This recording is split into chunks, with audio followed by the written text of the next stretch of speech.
to the business district, it's over half. That would be one way to extrapolate that. So the other areas that, the other significant, if we say there's two significant areas that snow comes from, obviously the first is the business district, but there is also, there would be, I would say, two others, and Joel, please jump in here. Village parking lots. We try to remove the snow from the lots to keep as many parking spaces available and usable as possible. And then the other cases, when snow accumulates to a difficult to manage depth, we do go in and pull snow out of certain alleys. Because there's only so much room in an alley, and there's only so much place to put cars and garages and snow and garbage and recycling carts. So I would say those are two of the other categories where we remove snow. Crosswalks. When we have very bad winters, then yes, then we go in and clear out around crosswalks to make it easier for So pedestrians. you're pushing that snow into the parkways near the crosswalk? So you aren't transporting? In some cases. In the Village Hall parking lot, did we store snow last winter? No? Only temporarily. So like if you would drive through the lot and you see snow, that's just after we cleared the lot, snow gets pushed in, a couple of areas, and then day, 2 days later, depending, then we come back and haul it out. Is it possible to store snow in the parking lot with some type of brenning or filtering around the base of the? It's certainly possible to store snow. It will have a pretty big impact on the number of usable parking spaces to do that. We could, look at what treatments we might wish to use. This is in the combined area, so any melt would ultimately be treated at Jones Island. Which is not to say that completely removes salt residue, because it does not.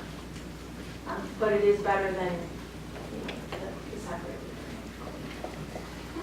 Trustee Meyer. On the soil survey test results, there's been discussion on, sounds like toxic materials in the snow. Do we have any analysis on snow or some research on what is in the snow typically in an urban setting? We do not. Can you explain the soil study that it just was a piece of paper? It didn't have any explanation. Could you explain what that measured? Sure. It was a basic soil analysis, similar to what a home gardener might do. And it gives you some very basic information on, what type of soil is found there and what are some of the major minerals or mineral deficiencies. And we did a sample in two separate locations. One in the area that we stack snow traditionally, and then another in an area also along Wilson Drive on the west side where we have not stacked snow, perhaps except for 1 year, because it was right at one of the footpaths areas. But does it measure, I apologize, I'm just not familiar with soil studies. Did it measure like salt, like levels of whatever the chemical is in? That, it did not specifically measure for soluble salts.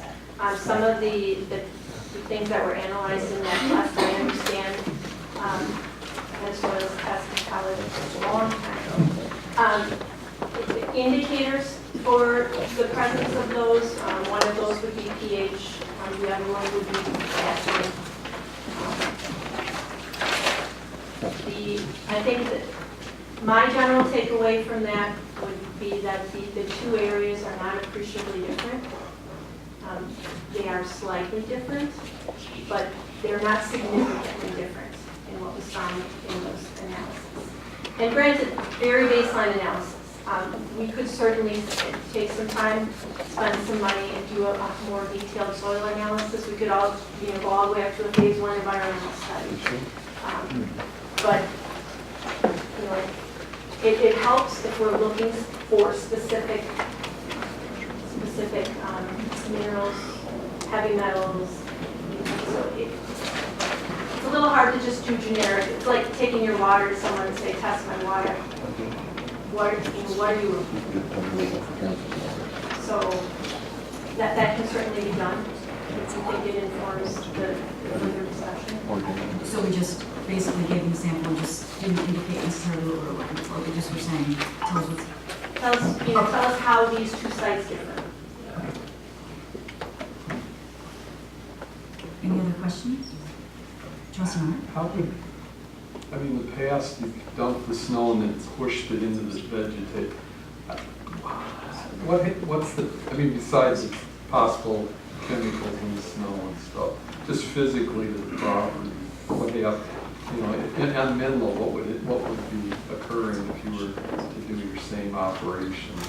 Well, I mean, typically we have some restoration to do each year.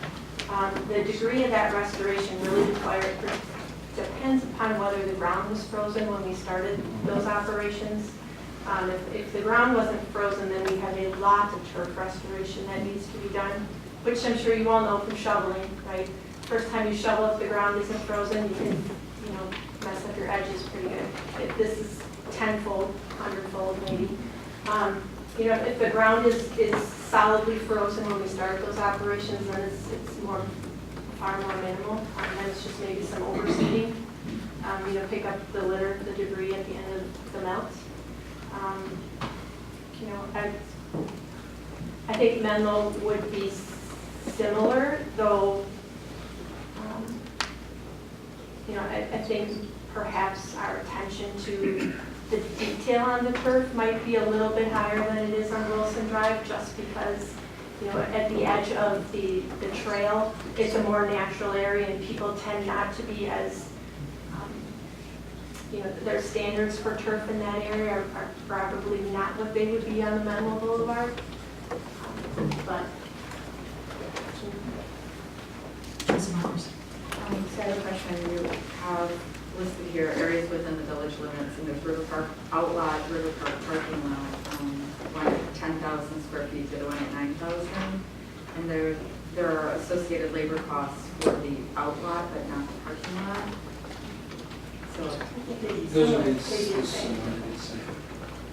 Okay, so the outlet would be what is generally referred to, at least among village staff, probably not the general public, as Lot C.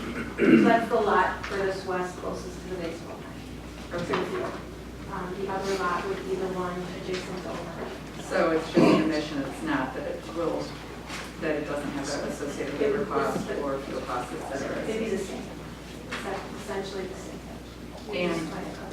And forgive me if you answered this, but would we know if those two lots combined would be able to take the amount of snow?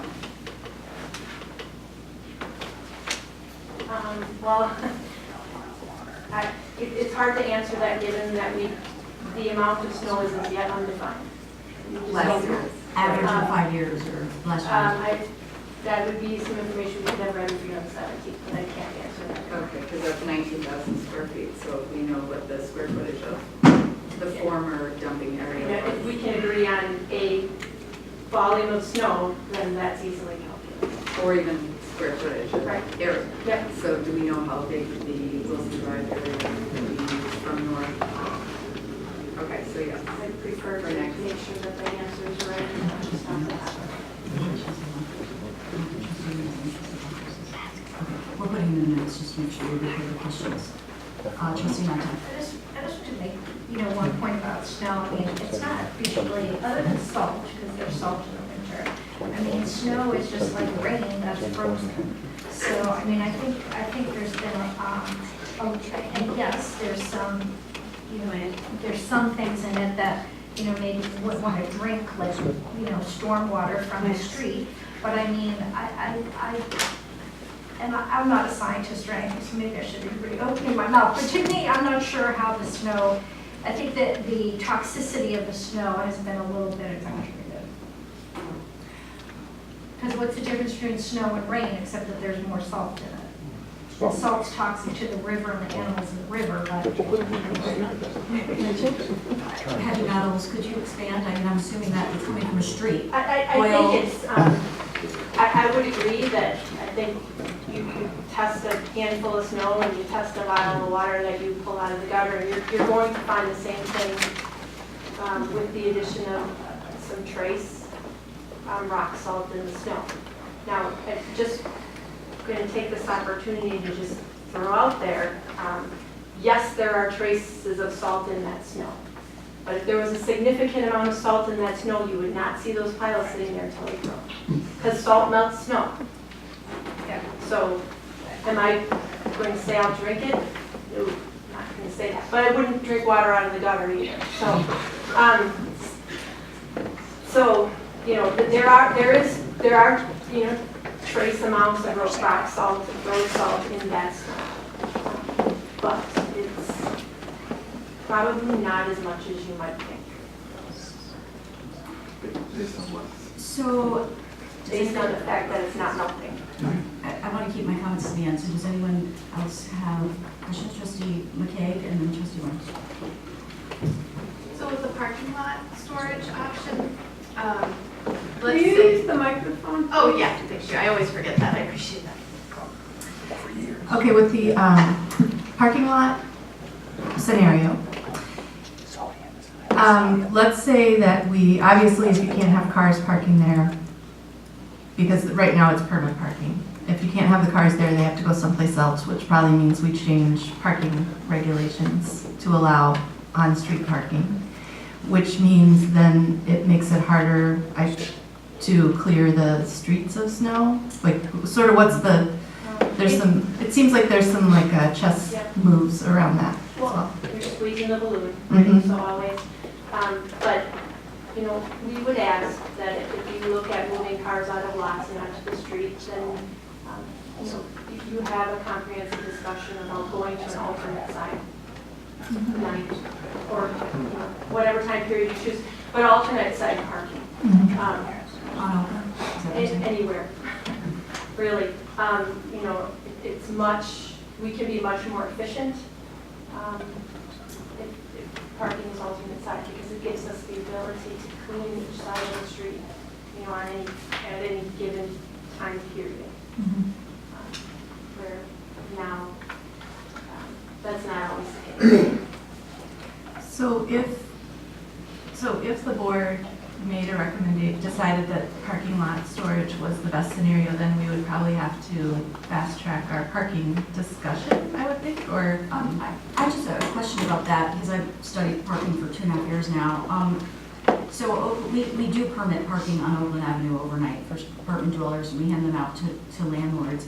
I'm not clear, and we just need to check if it's completely full, like because some landlords don't give out all of their permits. So I think there's some parking there.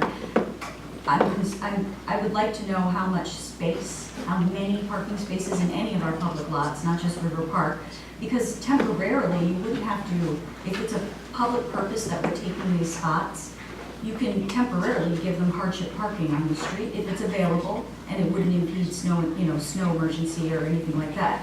I don't have that data, but that is a choice if you're asking. I don't know that we have to rush our formal decision, but we do give out permits for street parking now. We would just, because we take it for a public purpose, we would give them hardship parking. Trustee McKay. follow-up question is, I know that in the summertime, which this doesn't affect, but for example, with the use of the baseball fields, the daytime parking needs are different than the overnight parking needs. And so I don't know what the daytime parking needs in those two lots, really are. So that would be interesting, Yes. I guess, helpful to have. Because storage in those lots would affect it 24 hours a day for an indeterminate amount of time. And going on that, I consider that as well, and it would be great to have that information, because we have 3 lots, one of which is on the east side of Oakland. It's a 24-hour lot, is that correct? 2 of those are. Talking about the one on Menlo and Oakland? Mhm. Yeah. Okay. This is, That one is. Zion. No, that's not. middle of Oakland, it is open as a 24-hour. Zion lot? It's Zion lot, The Zion lot, the 400 block Oakland is 24 hours. it's 24 hours, that's the one we're doing. Okay, well, either Where? of those, whichever one's on the east side of Oakland, what I thought about a lot was the River Park, even if it's temporary until we find a long-term solution, it may conflict with baseball games, or, it may conflict with, there's other lots that we own that drain to MSD, so, if it's on the east side of Oakland, it might make a better short-term solution. And there's no user of that lot besides someone that parks. It's not like there's an activity next to it, similar to River Park. So just that's something to think about when we're thinking where's a surface, where's some asphalt that we can put snow on. And I would like to know of those on Oakland or whichever one's on the east side, whichever location, how many, when you figure out Trustee Bockhorst's answer of the the amount of snow that and the necessary space, would it take up the whole lot? And that would just be really great for us to know so we can make a determination. I just wanted to say a few things. I'm a small business, and leaving the snow in the business district, from my perspective, and I know the bid director's here, so we'll call on her after the trustees get their questions answered, but I don't feel that that's a problem. And the reason I say that is most people already share snow service if they're very small businesses, or they take turns shoveling. You have to shovel your snow on the sidewalk anyways. So sometimes the hours, DPW hasn't been there